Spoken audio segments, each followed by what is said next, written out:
All right, let's talk about big projects. If you're managing a major foreign direct investment project in Europe, a new gigafactory or a massive industrial plant, the single biggest threat to your timeline and your budget is very often something that's completely overlooked. It's hiding right there, in plain sight. So let me ask you straight up. If you're a project director, what do you think is your number one risk? I mean, what really keeps you up at night? Most people have a quick answer, but, it's usually the wrong one. Because here's the thing. The biggest risk, it's not the physical construction. It's not the cranes, it's not the concrete, it's not the assembly. The real problem, well, it lies somewhere much deeper, and honestly, far more complex. Your project's hidden risk is all about the supply chain. The real challenge, it turns out, isn't what you build, it's figuring out how you're going to supply it. It's about navigating the incredibly complicated journey of getting massive volumes of very specific materials to your site on time and on budget. The real threat is this invisible web of bureaucracy.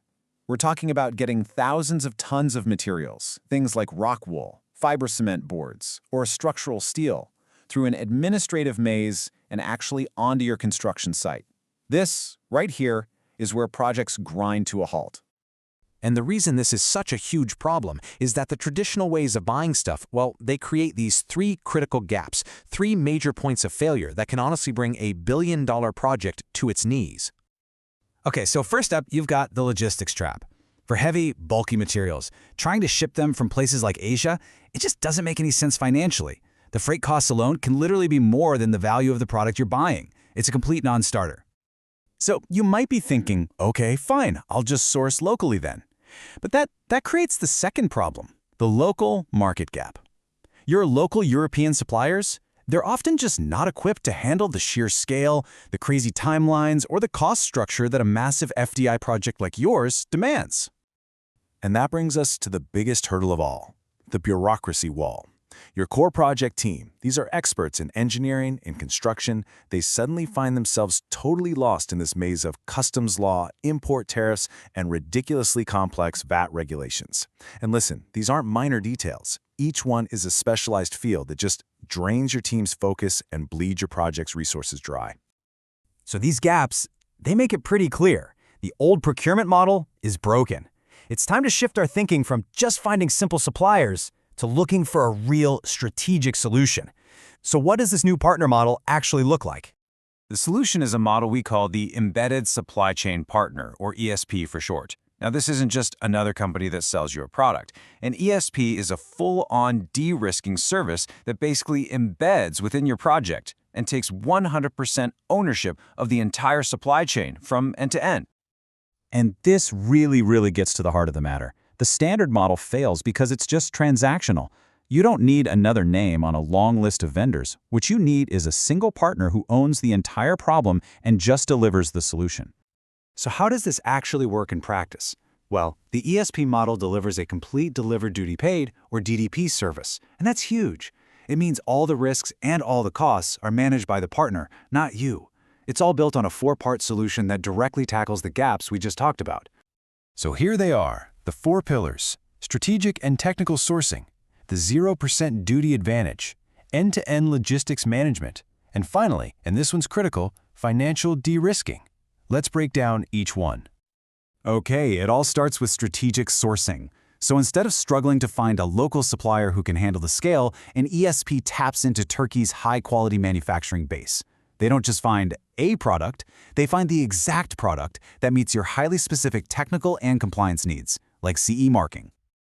Now, for the secret weapon. This is where the model creates a massive direct cost saving that's just a game changer. 0%. Here's the strategic edge. By sourcing from Turkey, an ESP uses the EU-Turkey Customs Union Agreement. What this does is allow qualified industrial goods to be imported into the EU with 0% customs duty. That's a hard cost advantage that suppliers from pretty much anywhere else in the world just can't offer. All right, let's talk logistics. The ESP takes full ownership of the entire complex journey. We're talking overland transport, sea freight, final mile delivery, the whole shebang. So instead of your team juggling a dozen logistical nightmares, you just see one seamless, predictable flow of materials arriving at your site. Simple. But the most critical piece? It might just be the financial one. You see, in a lot of EU countries, the import value-added tax, or VAT, is over 20% on every single truckload. Just think for a second about what that does to your project's finances. Under the standard import model, your company is forced to pay that VAT up front. This can trap millions of euros in your project's cash flow for months on end. That's capital that should be used for building, not for feeding bureaucracy.